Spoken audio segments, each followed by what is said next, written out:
મિત્રો સ્વાગત છે એક નવા વિડીયોમાં. તો આજે આપણે આવી ગયા છે ખેતરમાં વાવ્યા છે તરબૂચ અને મરચાંનું વાવેતર.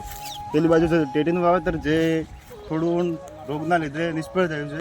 તો હેડો આવો બતાવીએ મરચાં કેવો છે અને તરબૂચ કેવું છે. તો તમે જોઈ રહ્યા છો બધા મરચાં, સારા એવા મરચાં આવી રહ્યા છે. તરબૂચ છે, એક વખત તો આપણે વેચી માર્યો હતો, બીજી વખત વેચવાનું ચાલુ છે, આવી રહ્યો છે. તો હેડો આપણે ખેતી બતાવીએ. આ વખતે લગભગ ખેતી મંદી છે, કારણ કે રોગચાળો વધારે છે, દવાના પૈસા માથે જ. તમે જોઈ રહ્યા છો આ બધા મરચાં, ખરા તડકાના મરચાં વેણી રહ્યા છે. અને ખેડૂતની મહેનત તો કોઈ ગણતું જ નથી. તમારા કાકો બધા મરચાં વેણી છે, પેલા ભાઈબંધ પણ આવ્યા છે. હું તો પણ ભાવ નથી, ભાવ થોડો મંદાય પાછા. હું ભાવમાં થોડો દબાયેલો, કારણ કે મરચાંનો ભાવ ઓછો છે, તરબૂચનો ભાવ ઓછો છે, ટેટીનો ઓછો છે, જેથી કરીને બચારા ખેડૂતને છે ને નુકસાન છે.